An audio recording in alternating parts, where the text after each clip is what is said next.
I wanted to get into marketing, but I just kind of wanted to have a candid conversation. When I was thinking about this last night, a lot of questions came up for me on the drinking side of it, and like your relationship to alcohol and how it's evolved over the years.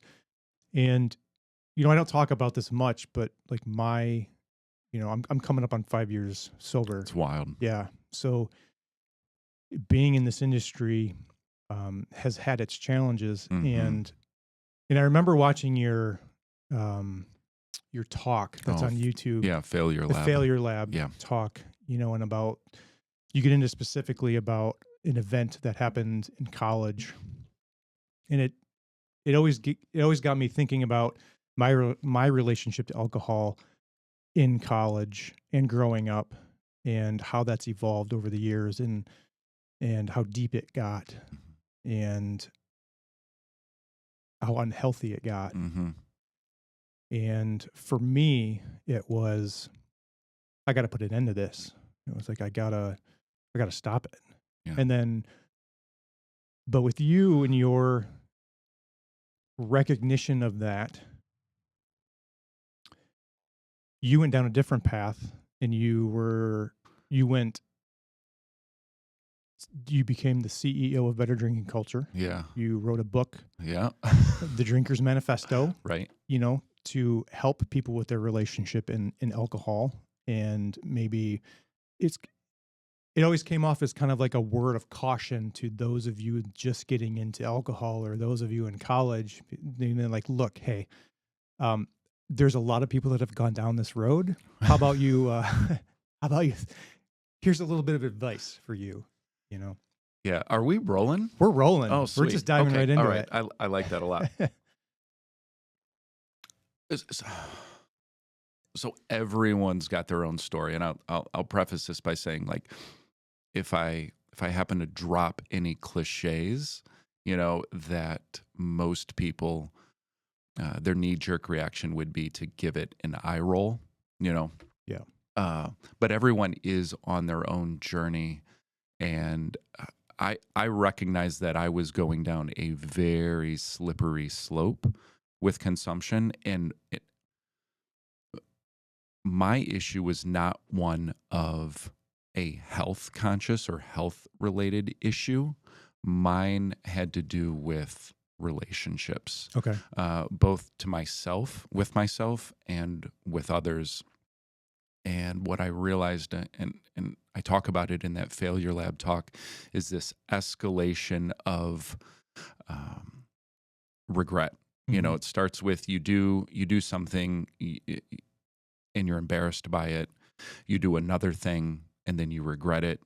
And then you keep that cycle going, and then it all solidifies into shame. And for me, it was the shame that started to eat away at me. I was embarrassed at how many times I had to apologize to people I loved for the regrettable shit I did when I was drunk.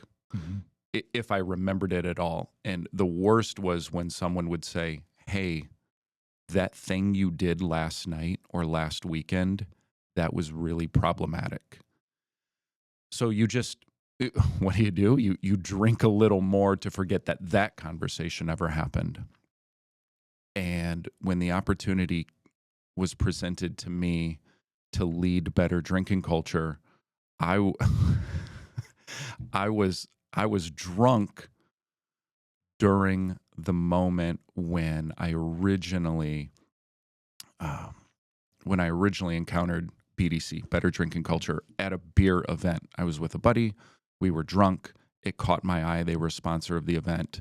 I bought a T-shirt, wore the T-shirt for a year, and then the founder of BDC, Camden Breeden, found me through another beer-related project I did, and just thought, like, maybe I ticked a bunch of boxes for him, for the person who needed to lead this organization. And I think the biggest one was right place, right time. I was married. I had a little bit more responsibility. I was maturing, and I liked the industry, but I needed to get my drinking behavior under control.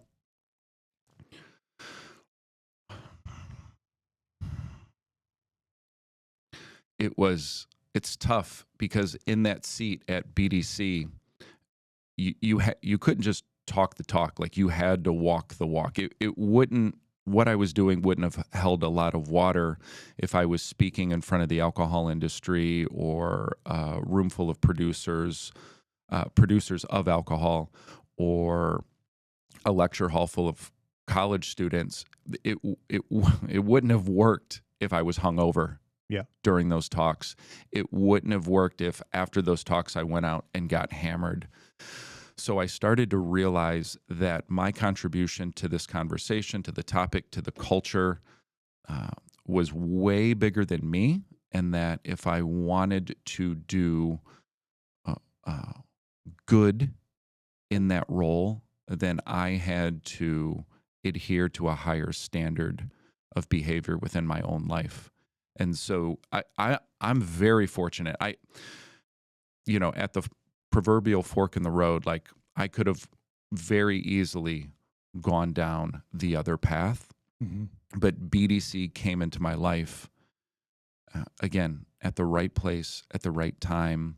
It, along with a couple other things that were going on in my life, were the perfect culmination of potential positives for the long term of a happy and healthy life. And I wanted to protect those things. And I didn't want to stunt my future in the beverage alcohol space before I even got started. So I still adhere to better drinking habits to this day, even though I'm not actively behind the wheel at BDC on a daily basis. But those behaviors are the thing that I think allow me to speak to the end consumer, speak to my industry partners, and be relevant in whatever brand I'm promoting, supporting, partnering with in the industry, because I'm not jeopardizing it with my alcohol consumption. And as you mentioned, being in the industry, we're surrounded by it. Like last week, I was hanging out with Boyd and the Coldbreak crew and all of our industry partners for 3 days, 2 nights at a beer conference, surrounded by more alcohol than you could drink in a lifetime. And I just have to know when to take my foot off the gas. And pre-BDC, the off button was so far buried under shame and regret and embarrassment that I couldn't ever access it after I started drinking. You humble yourself, you give a talk like Failure Lab, you write a book like The Drinker's Manifesto. And while I was hoping that its reach would benefit a literal generation, the secondary benefit was that it helped me, and it made me a better person. It made me be a better drinker, a better advocate of the industry, certainly more empathetic and inclusive of those who are on any other different path in their relationship with alcohol, either whether they are abstaining and are completely dry, in parentheses, for whatever reason, whether it's a personal belief, whether it's health related, whether they hit their quote unquote rock bottom, or whether they're just choosing to drink less. So what I tell people is, fortunately, I came out better than I entered my relationship with alcohol. And now I'm trying to harness that power for good, rather than succumb to the risks and consequences that are, as we both know.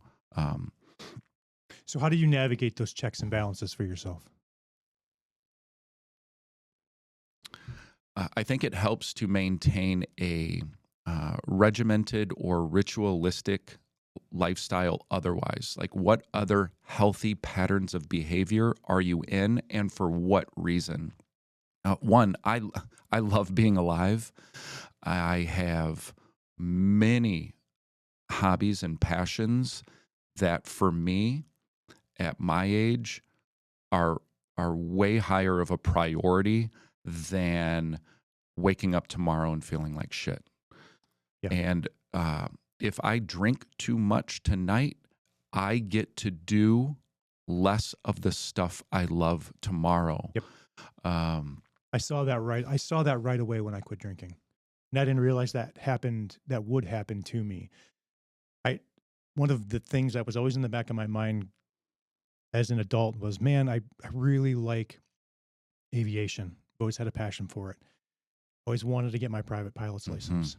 And while building Coldbreak and working for a brewery, and like you're just surrounded by alcohol all the time, and you're like, well, today's not the good day. I had a beer for lunch, so maybe tomorrow, or maybe the next day, or maybe when I'll quit drinking for a while, then I'll get into aviation. And then it was, I quit drinking for health reasons to try to lose weight. And when that happened, the being healthy became more important to me than the drink. Yeah. And so that became more important. And so my goal and my plan was not to quit drinking forever. But as soon as I did, I was like, oh man, this is so much better.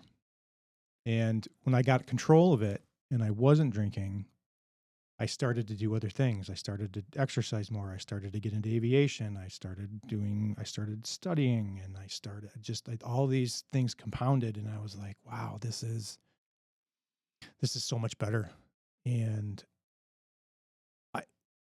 I look back now and like, it's easy for me to say, no, thanks. I don't want that. Yeah.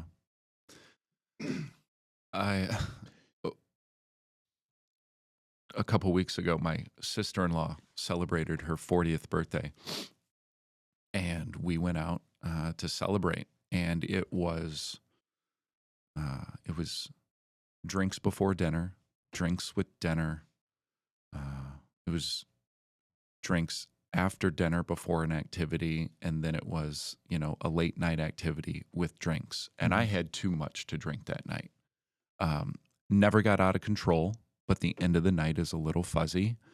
And I had a completely free day the day after to myself, and I was going to write. It was going to be a writing day. And I was slow moving. I slept in. I was dehydrated. And I got in 2 hours of writing when I hoped to get in 8. And then I regretted it. And there was that a little bit of that old shame started to creep in. And while I'm certainly not excusing the volume of alcohol I consumed, the difference between those nights and mornings now are that it is so much more me versus me. Whereas if I would have done that night a decade ago, I would have left a trail of relational destruction at the bar that night. And then I would have had to clean up those pieces externally the next morning. Now it is much more me versus me. And I didn't go to the gym that day. Like I said, I didn't write. I ate a little worse that day. So those are very humbling reminders that you have to, like, if you choose to continue consuming or just to consume in general, mindfulness is so important. But then it goes back to what other positive triggers are you maintaining in your life that preemptively protect you from making poor decisions later on, if that makes sense. Yeah. It's hard because we're surrounded by it so much, and that when you do gather with friends and family, it is typically around food or it's Mhm. typically around alcohol. And if you're not doing either of those things, people look at you differently. Yeah, and that sucks. Yeah. Yeah, it is I think it's very ironic that the taboo around alcohol is against those who are abstaining, Yeah. right? Then but if you look at any sort of like recreational drug use, the taboo is generally if you do engage with that thing. Yeah. Alcohol is very unique in that you're the odd man out if you don't. Yeah. So I I will say one of the trends that I've been so thankful to see over the last 4 years, and I don't know how many times the word pandemic may or may not get brought up in this conversation, and it feels like now in 2025 it feels like we are just repeatedly kicking an already dead horse.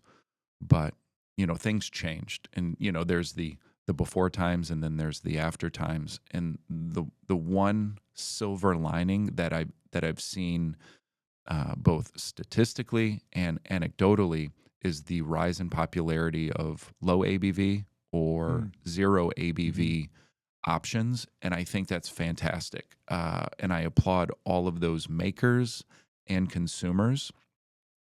At the same beer event that I was at last week, where it's 3 days of, alcohol for breakfast, lunch, and dinner, I saw so many more people at night with hop water Mm. or, an alcohol-free seltzer in their hand, or as crazy as this sounds, like a a literal keg of liquid IV. Yeah. And I'm okay with that. Yeah. I'm really okay with that. And I think, those of us who have been in the industry for a few years, those of us who are out of our early mid-20s, those who've been there, done that, like we get it. Like shit starts to slow down the older you get. Recovery time takes a lot longer. We have a lot more at home to be responsible for. So I don't think there's any shame in anyone's game for, again, taking your foot off the gas a little bit earlier in the night so you can get more of your day back tomorrow. And that lets me know we're on the right path. And I'm still a little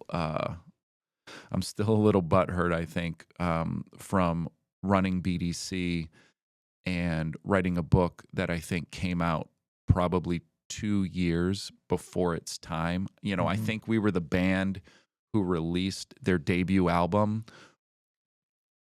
a year too early. Yeah, it's interesting that you said that because I had the same thought.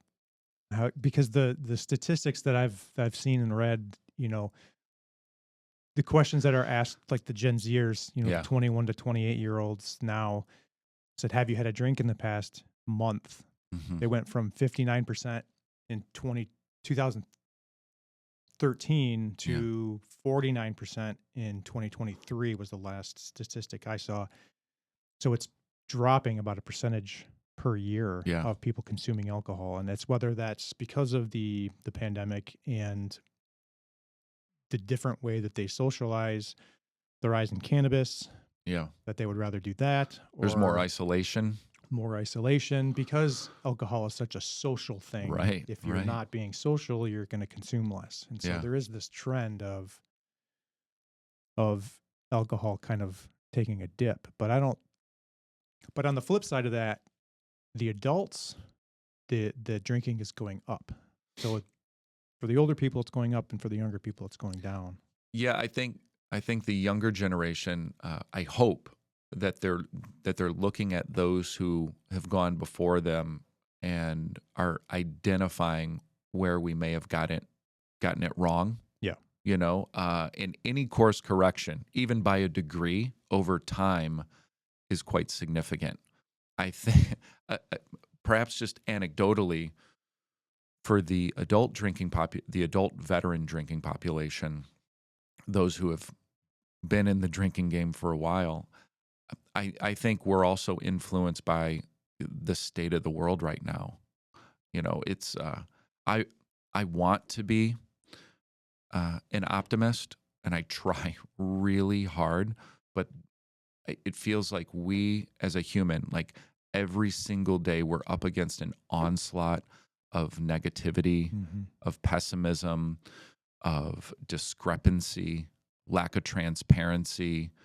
And I think all of those things contribute to certainly stress. And if we don't have other positive behaviors to lean on, it is very easy to go reach for a drink. It's super easy to reach for a drink. Yeah. Changing gears a little bit here, kind of in the same realm, you know, prior to the pandemic, those of you who don't know, you were our marketing manager. Yeah. Loved it. Yeah. And then before we had to let everybody go. Didn't love that. No, didn't love that either. We went into hibernation mode to survive. And everyone did. Yeah. And you wound up at a local distillery, helping their marketing for a brief moment before you were hired by G4, right? And which is your current role as the marketing manager for G4 Kegs. Yeah. And so we're all still very related in the industry. And I kind of want to talk about social media and where do you think the industry is going from a social media standpoint? And what is your plan, like with G4, and how do you help promote G4 while staying kind of true to yourself on responsible drinking? And the reason I ask is because our social media took a shift last year when we released the Cold One, which is a portable kegerator. Yeah. And which makes it very easy to fill a 2-gallon keg of whatever you're drinking. Yeah. Does not have to be alcohol. No, it doesn't have to be alcohol, but it says consume. Yeah. Right. Right. Totally. Right. And when people see a keg and they see a tap, of course, the natural equation is that equals alcohol. Yes. And while that shift in social media, I'm okay with it, I'm also not okay with it. So I'm yeah, I get it. I can see it. Yeah. I think everyone in the social media age, we all want to go viral, right? We all want to be famous. We all want to play in the NBA. We all want to win the lottery. But then it's like, be careful what you ask for. Yeah. Right? You guys went viral seemingly overnight, completely on accident. Yes. And I immediately I saw your social media shift. Yeah. And while I would, if I was in your shoes, I would probably do the same thing and chase that thing that caught fire. Yep. To continue to fuel it. But also, is there a point where you become beholden to that one thing? Right. And yes, while the Cold One does not have to dispense alcohol, you're going to sell a lot more by connecting those dots to a broader consumer base when they realize, wow, I can take this amazing product anywhere for any occasion and imbibe with my friends, whether it's a limited batch of beer or a home batched cocktail. I mean, it's a pretty innovative product, and anywhere I've been where people have been able to engage with that product on a trade show floor or at an event, they're blown away. It's the new generation of of a kegerator, if you will.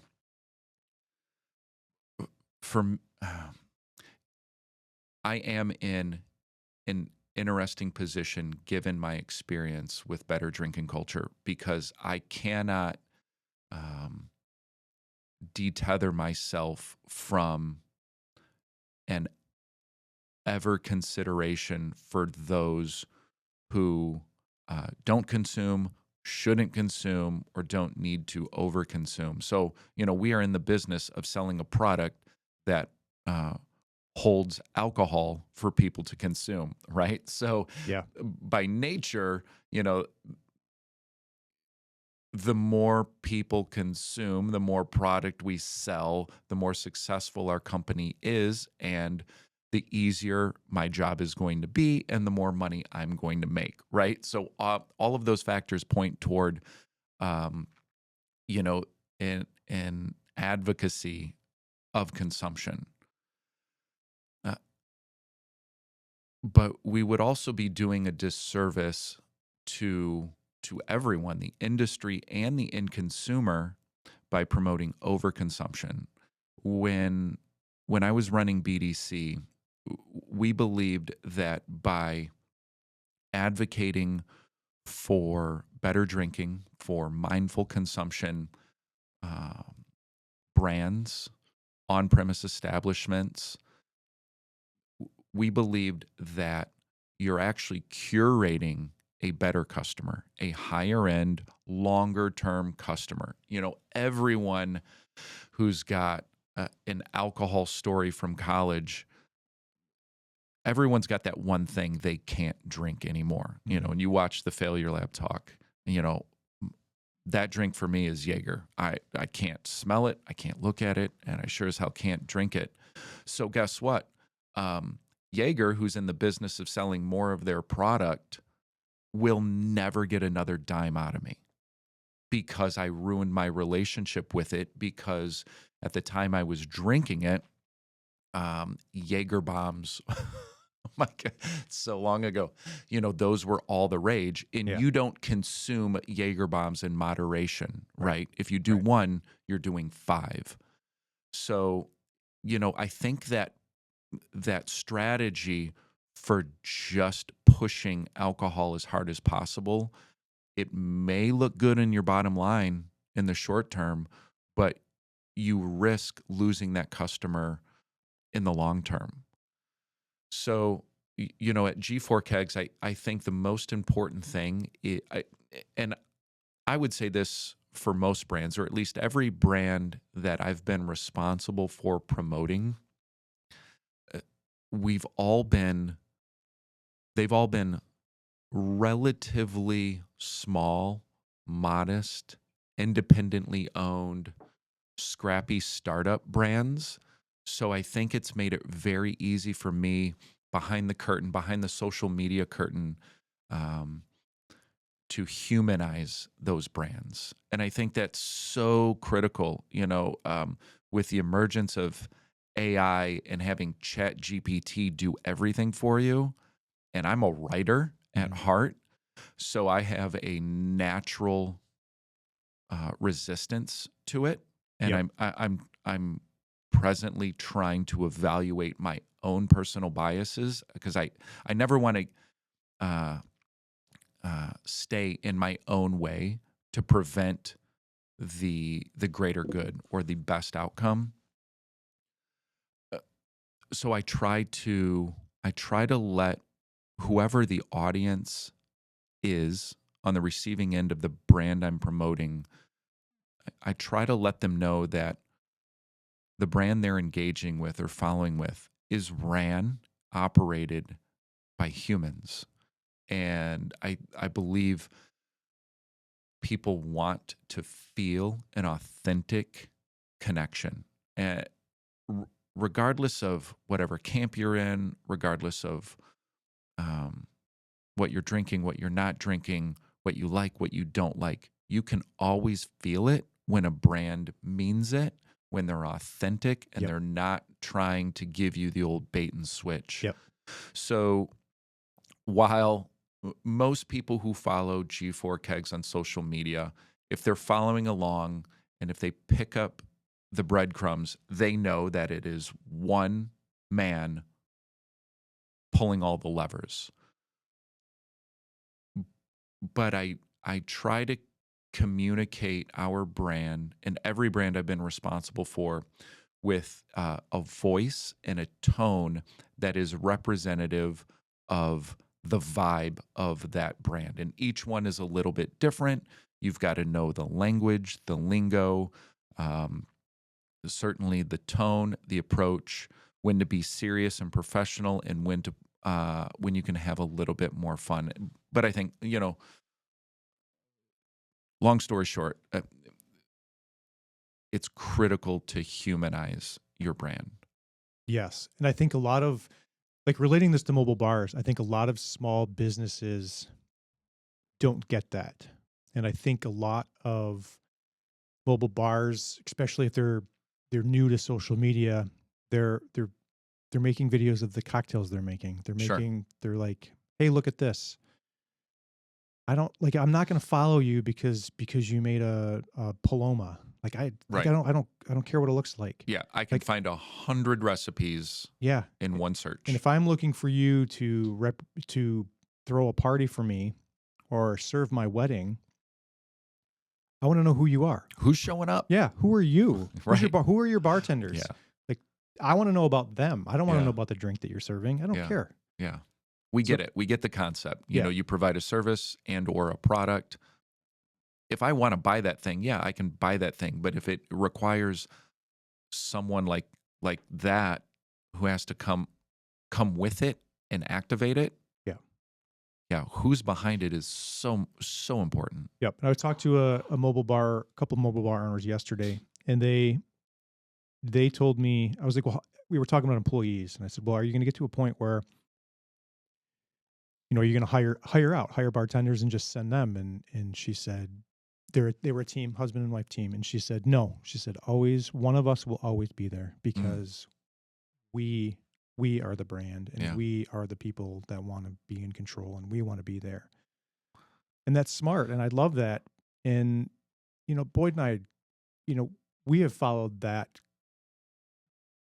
We've done a really good job with that, I thought, over the years of us being the face of Coldbreak, kind of here. Like, we go through spurts. A lot of times he's in front of the camera, and a lot of times you were in front of the camera, or I was. And, we just went through spurts. But at the end of the day, if you go to our website, you saw all of us, and you saw the guys in the warehouse, and you saw, the guys that answered Ethan when he was answering the phones. Right. You saw these guys, and we made sure that they were front and center and say, hey, this is who we are. So you're not going to, if you're going to do business with one of the larger companies that are owned by another larger company, you're never going to know who these people are, and you're never going to make a phone call. Yeah, you go to the website of any of those companies, and you go to the About Us page, and you're lucky if you get the CEO and the director of this and the director of HR. It's like nobody gives a shit about that. Nope. Where's the person I've got to deal with on a day-to-day basis? Yeah. And at least from the Coldbreak lens, having been on the inside and now on the outside, but close, you can still feel that there are human beings behind the brand. Yes. Whether it's the website, social media, and certainly in person. Yes. Yeah. And I even struggle with it when I'm we run a pretty lean operation here, and we've gotten to the point now where, there's a lot of us that will answer the support emails, but a lot of times I'll get to it first. And I feel weird when I'm replying to somebody that's, got a legit question that needs a legit answer. Right. It doesn't have to go through a phone tree. It doesn't have to go through 4 people to get the answer. I will still reply from the support email. I'll put my name at the end of it. Sure. But I still feel weird that it doesn't have my picture, and it doesn't say, hey, this is who I am. Yeah. You can trust me. Because it's a generic sign off, right? Right. Generic signature. Yeah. So, and as Coldbreak evolves, I think I've left it that way, or we've left it that way, because as Coldbreak evolves and gets busier, that will probably have to shift. And it's it's whether it's I'm answering it or somebody else is answering it. I still want that consistency. But scaling up can be really challenging. Yeah. To maintain, that personal touch. I mean, we've both seen it with brewery acquisitions, right? The second you sell, well, I mean, certainly there are positive stories of sales and acquisitions, but oftentimes the second you sell to somebody bigger than you who didn't put in the sweat equity into building that brand and really lives and breathes that brand's DNA,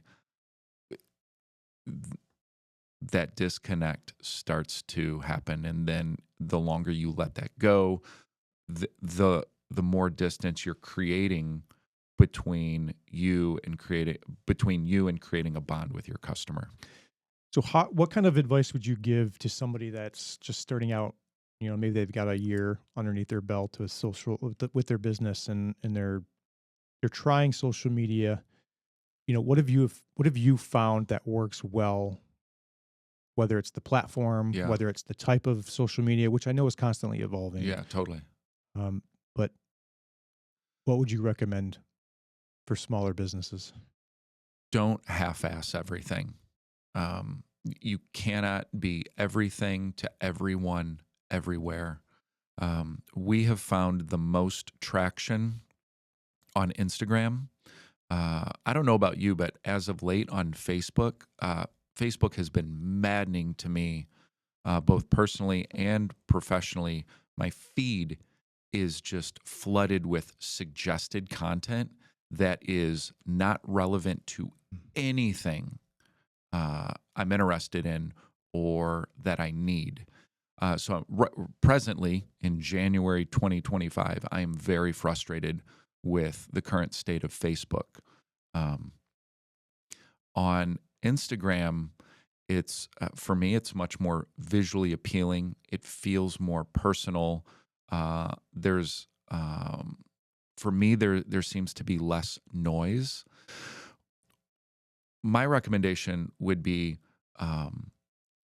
A/B test everything. Maybe X, parentheses, Twitter. Maybe if you're a brand that is hyper conversational, maybe that's the platform for you. If you're a brand with regular events, maybe Facebook is the spot for you because of their event platform. But if you're visual, if you've got a hard product that you're selling, that bonus points if you can get it into the hands of humans and show an engagement with that product, perhaps that's the platform for you. I'll tell you, even though earlier I said I try to stay out of my own way for the greater good, I have not jumped on the TikTok boat. Personally, I think while it is given access to creators and innovative ways of doing things, particularly in the US, I think it has dumbed down our entire society. I'm not a fan of it, but I know brands can succeed on it. If you are new to the game, if you're working for a smaller company, I would say the first thing you need to do is evaluate your resources and what else is on your plate. Creating polished, produced content for social media takes a lot longer than you think it does. It does. So I'm generally a perfectionist.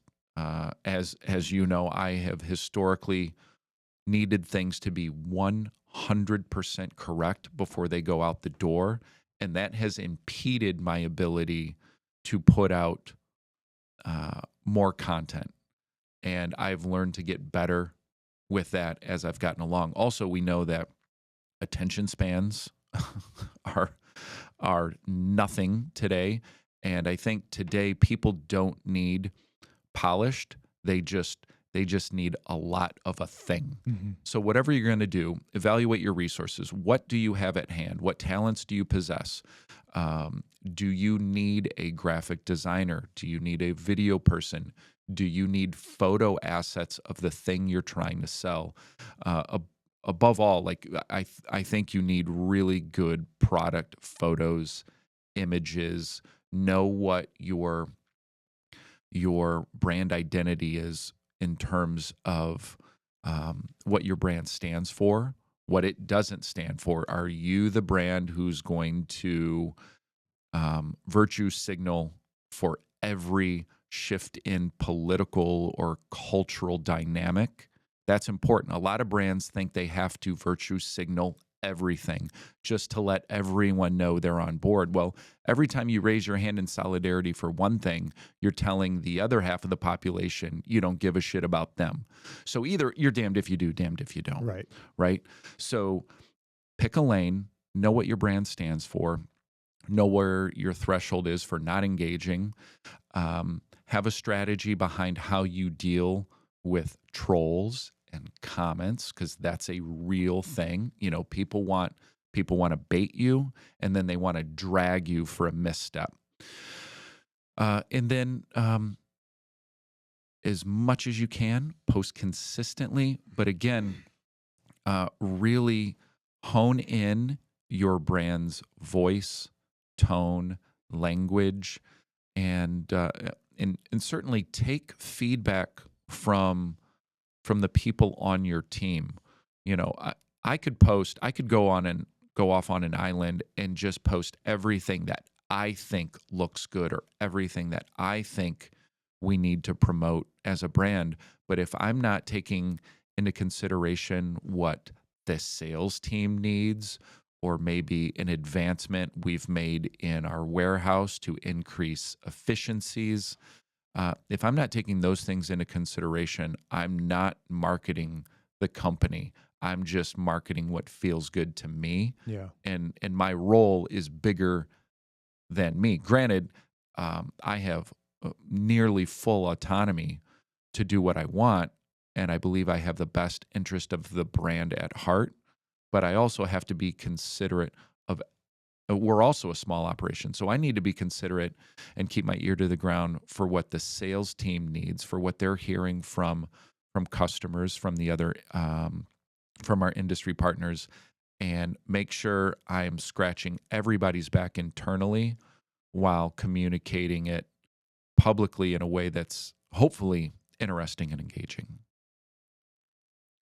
So which platforms are you gravitating towards, and is there one that speaks to you because of the industry that you're in?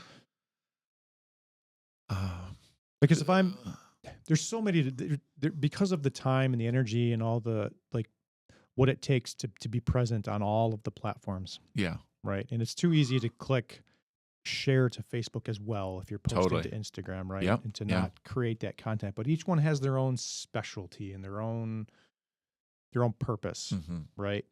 Where I do a lot more of the stuff on YouTube. Boyd does more of the stuff on Instagram and TikTok. Right. Right. And so we've kind of fallen into these roles of the long form content versus the 10-second content. Yeah. And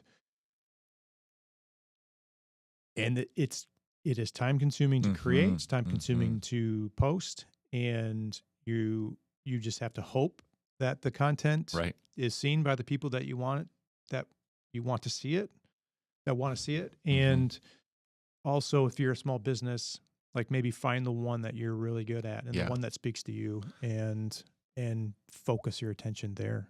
Yeah, I think regardless of the platform you wind up on, somewhere the hyper valuable evergreen content, it needs a place to live permanently, and I think that place should be your website.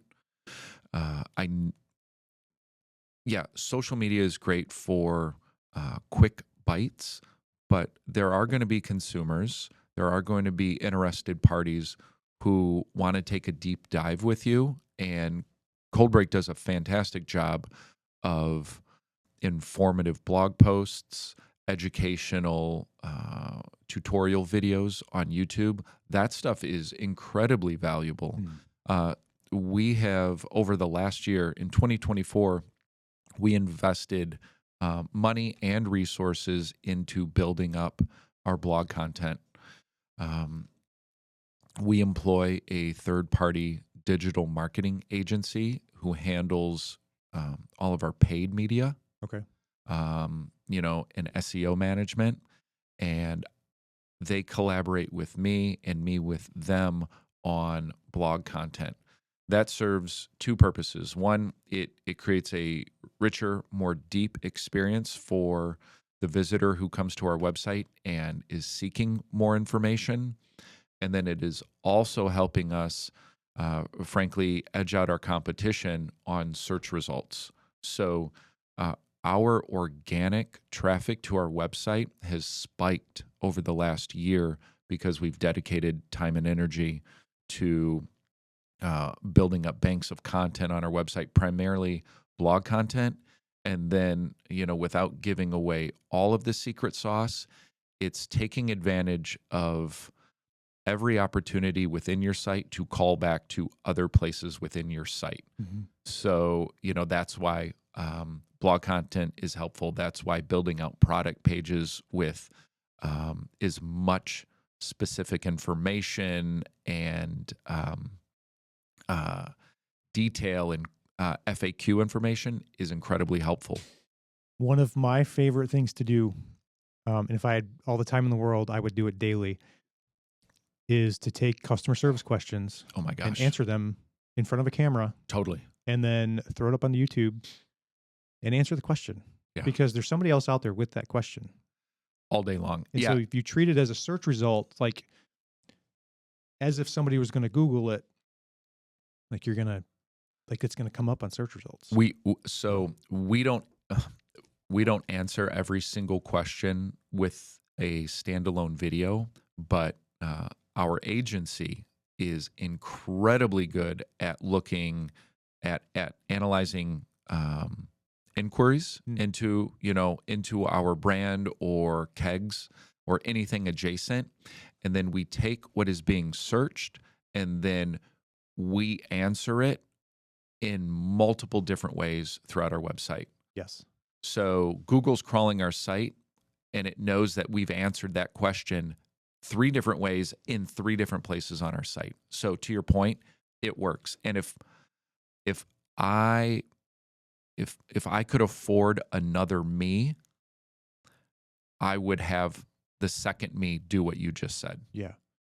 And it's getting all of this information out and getting it onto your website is what it is. And using the platforms to focus back on your website. So if I'm answering a video or if I'm answering a question by a video, I'm uploading that to YouTube, but I'm also pulling that video from YouTube and embedding it into the website with a blog post below the video, but also taking that summary of the video and making sure that that's into the description of YouTube, along with our expertise, our customer service information, and it all talks to each other. And it's all relevant as to when somebody's typing. And in a year from now, this is all changing. Nobody's going to be Googling anything anymore. Everybody's just going to be asking the bots or ChatGPT as to what this is. And it's hopefully that you've got enough content on your website that these bots can crawl it and get the information that they're seeking from you. We've actually already started to see that. We were embedding FAQ content across our site, almost on almost every page. There was some version or approach to FAQ content, and on maybe some of our keg sizes that are not as popular, because we were answering super nuanced questions about those products, we started to see their search results like go from maybe page 4, 5, 10 plus up to the first page. Like our results on Google over the last year have been pretty incredible, but it is doing exactly what you just said. It's one, you've got to be savvy enough to know what your customers are asking. Yes. So whoever is managing social media, and you need another tidbit of recommendation. If you don't know what your customers are asking for, you're just throwing darts in the dark. You got to know what needs to be answered. And you need control of your website. Also, so, holy smokes. Yeah. If you had your website built and and you don't know how to upload a blog, or if you don't know how to add a video to your website, it's time you learned. It's Oh, incredibly intuitive now. It's the WYSIWYG, what you see is what you get. yeah. The platforms, it's become incredibly easy. Y- And it's just another skill that you have to learn. If you're going to be an entrepreneur and you're going to own Yeah. your own business, you have to know what you're doing. I'll tell you, that couldn't be any more timely than what I'm dealing with right now. When I started, I inherited everything, right? I inherited a very complicated built site on WordPress. Yep. G4 hired a different agency to own the rebrand that we were going through when they purchased the company. And that agency built a website. And in hindsight, I know exactly why they did it. So they could hold the key, so that they could keep charging us to make every single little update. And so one of the first things I did when I came on board was fire that agency, because I knew that they did not have our best interest at heart. They were doing it for a money grab. Yep. And so I am not a WordPress developer. I know enough to be dangerous. But when I got into the back end and realized I couldn't add a very simple call to action button and have it look identical to the designed one that this agency built, I was handicapped. Yeah. I literally couldn't make updates to the site. Our website is currently being rebuilt foundationally into a much more plug and play friendly platform within WordPress. It's still going to be on WordPress, but this new developer I hired out of Chicago, he's just like ripping apart the foundation and rebuilding it, and it's going to operate so much smoother. It's going to be a better user experience, and it's definitely going to be easier and quicker for me to make updates. So I'm super excited for that. So yeah, when I said earlier, evaluate your resources and figure out what you have to work with, you really have to know how to navigate and manage your website. And if you can't, you've got to job that out to someone who can get it to the point where you can. Yes, and have them teach you how. Totally. Yeah. And when you do that, and I've done that with this new developer, is you can request screen captures, video tutorials on how to make the updates, and then make sure you have them on retainer or some sort of hourly agreement. If something breaks, you either need to know how to fix it, or you need to make sure that they're in agreement to help you when something breaks. And it's always going to break at 4 p.m. on a Friday. So just be prepared. Yeah. I can't tell you how many hours I've spent in front of a computer. And that's the other thing too. It's time, right? The hours you spend in front of a computer navigating the shipping, or trying to figure out the new software, the next thing you got to learn how to do. And you're always learning. I watched you do it, for as long as I was here. I was very impressed by your diligence in wanting to know how your own sausage was made on your own website. Yeah. And it's important, right? Because if something goes sideways, like, you're the guy, you can go in and manage that. Yeah. It's even like the accounting part of it, right? Like, I don't need to be an accountant, but I need to understand like my bottom line. I need to understand like what's happening in the business. I need to understand what's being ordered, what's spent, red and what's black. Yeah. But I don't need to be a full-fledged accountant. No. There's people that can help you with that. Totally. And so just understanding the basics, I think, is a good place to start. Yeah.